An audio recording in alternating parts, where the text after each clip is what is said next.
Nyt katsotaan tuo Pedroson tosi pitkä, upea hyppy. Mies, joka hyppäsi siis yli maailmanennätyksen, mutta epäselvät olot estävät sen hyväksymisen.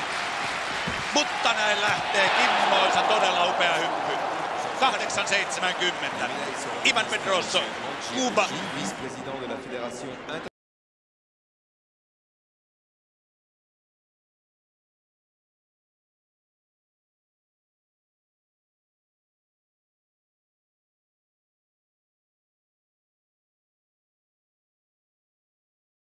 Saladino tulee seuraavana hyppyvuoroon.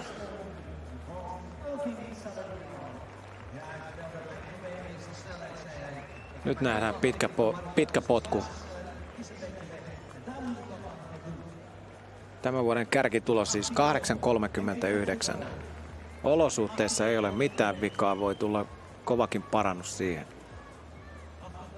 Ja Saladino muuten hypännyt täällä 8.53. Joo, se on semmoista harvinaista herkkua, kun yli 8,5 metriä hypätään ja tämä mies on hypännyt sen vaikka kuinka monta kertaa. Kuitenkaan ei vielä ole saavuttanut hirvittäviä, no maailman mestaruuden tietysti niukimmalla mahdollisella viimeisellä hypyllään otti tuolla Osakassa maailman mestaruuden, mutta tuo juoksu on niin helpon näköistä ja ponnistus on mahtava. Se lähtee todella kevyeltä jalalta, lähtee tuo ponnistus. Ihan niin kuin kaveri ei tosissaan tekisi tuota työtä. Tässä näkyy. Kyllä, yleensä korostetaan sitä, että pituushyppäjän pitäisi hirvittävästi nostaa polvea tuossa vauhdinjuoksussa, mutta katsokaa tätä maailman parasta hyppääjää, tällä hetkellä parasta hyppääjää. Ei hirvittävästi polvi nouse ja lähtee todella loistavasti tuosta pienellä kevennyksellä ja sieltä tulee. Ja nyt tulee kova tulos. 8.73! Aivan mieletön. Mikä on tuulilukema? Onko sallituissa? Nyt täytyy kyllä kaivella jo kaikkien aikojen tilastoja. Nyt vaan se tuulilukema pöytään.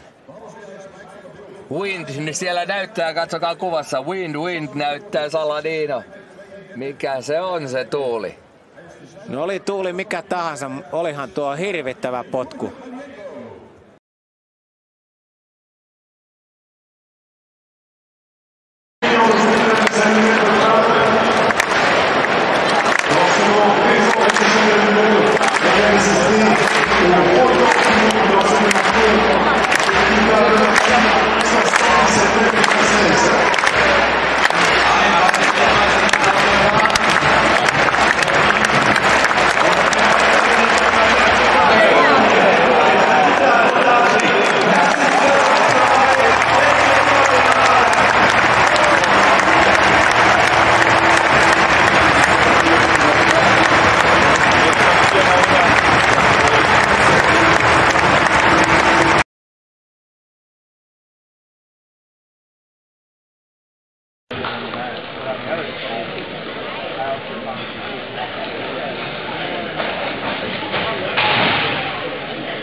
Team activated on the track now in the 60-meter dash.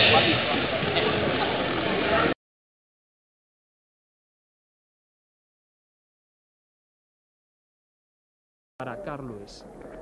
Y vamos al salto de longitud, donde de nuevo el viento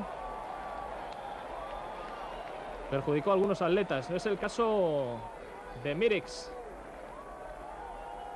que a sus ya más de 30 años, 32 años concretamente, consiguió una excelente marca de 8 metros y 74 centímetros.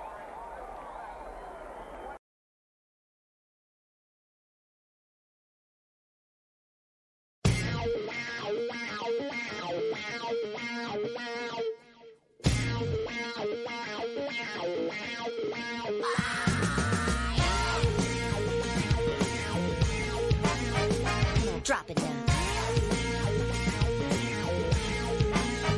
Don't stop it now.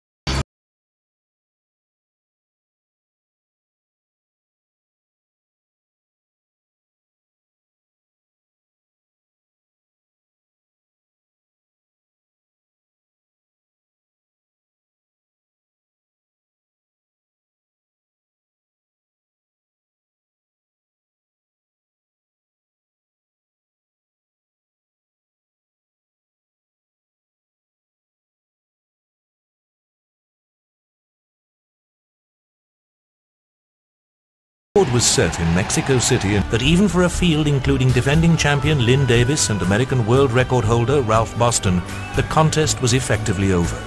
The jump was beyond the limit of the measuring equipment.